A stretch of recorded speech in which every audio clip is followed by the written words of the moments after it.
Nagpa-check up ka daw. Are you dying or something? Hindi pa ako mamamatay. Huwag ka masyadong excited dyan. Sakto po itong pagpapatawag niyo sa amin, Miss H. May papagawa ako. Ano po yung message? Tay. Pinadala ko na yung number ni Diana. Oh, sige, Tay. Andyan ba yung nanay mo? Manuel, Kumusta pala yung check-up mo? matibay ako. Hindi ako pwedeng magkasakit. Pwede ka lang magkasakit muna sa tabi mo ako. Kasi gusto ko ako lang mag-aalaga sa'yo. Ako lang, wala nang iba. Wala na akong ibang piling kundi kapayapaan mo. Pero patawarin mo ako sa gagawin ko sa mami mo. Dahil sa lahat ng mga kasinungalingang pinagagawa niya, ipapakulong ko siya.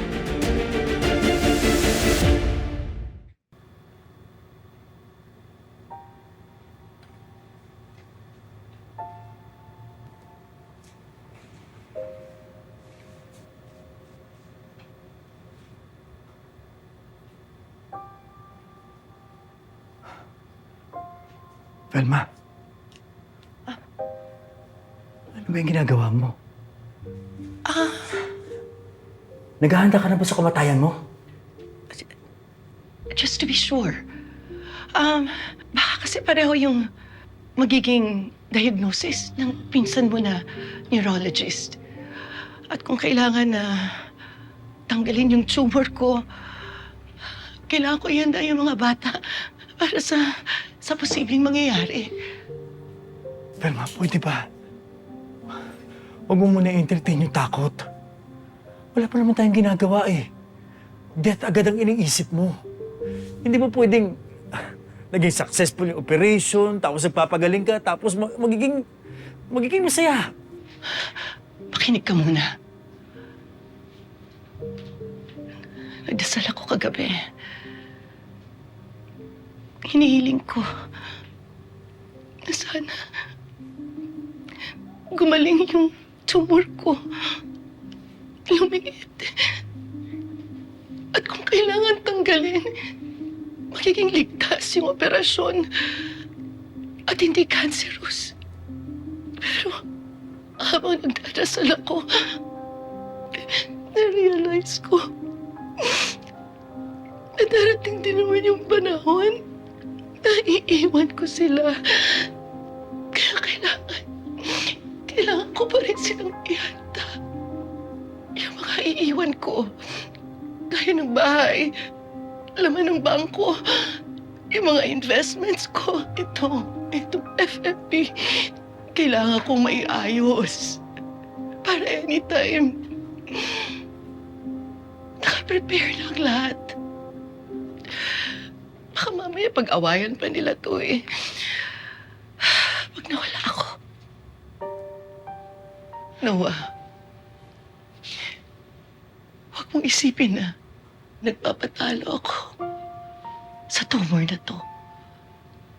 Lalaban ako. Tayo, naghahanda lang ako sa posibleng mangyari.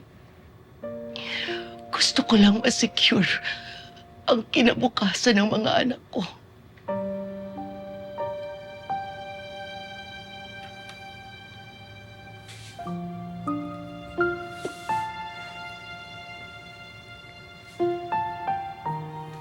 Sorry.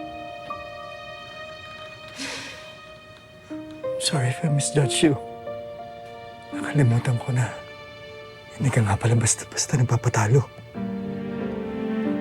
At ikaw yung klase ng babae na laging nakatingin sa pag-asa. Hindi sa pagkatalo. At pinatibay ka ng lahat ng pinagdaanan mo. Kahit gaano ako katatag, may panahon din na naguguho ako. And that's where I came in. Para tulungan kang i-rebuild lahat ng parte na gumuho sa buhay mo. Salamat, Noah. Mula noon hanggang ngayon, hindi ka nagsasawa sa pagtulak sa akin pataas. Kahit minsan, kadalasan, naiiwan ka sa iba pa. Napapaniwala Natatakot ako noon. Natatakot ako. Alma. Ako rin naman. Natakot din ako. Huwag ka mag-alala. Nakausap ko na si Emil. Luluwas na sa rito. This weekend.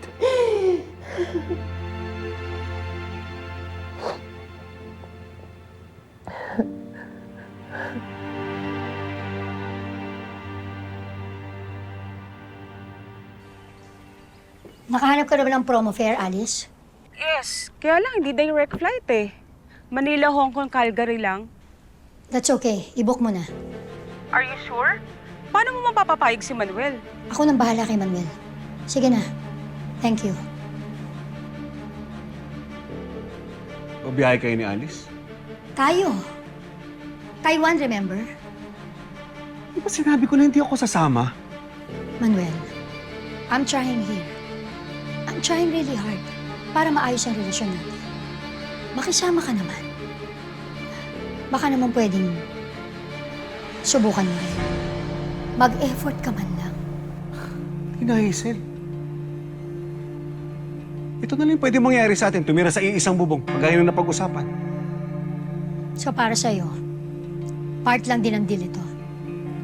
Hindi mo man lang bibigyan ng chance yung marriage natin. Hindi. Kasi noong una pa lang, alam mo na kung sino yung laman ng puso. Kaya hanggang dito na lang talaga tayo. Uuwi pa rin ako sa pamilya ko. Ano? Ano ibig mong sabihin? Ano sinasabi mo, Manuel? Gusto mo talagang malaman yung totoo? Oo! Dahil ayoko sa lahat yung tinatarantado ako. Ito yung totoo. Alam mo, nung una pa lang, duda na talaga ako. Binayaran mo si Timo para idiin si Colleen. Ngayon kaya ako nakipagbalikan sa'yo. Para malaman ko yung totoo. Hayop ka talaga, man. Wala kang makikitang ebidensya laban sa akin. Wala. Dahil hindi totoo. Hindi totoo!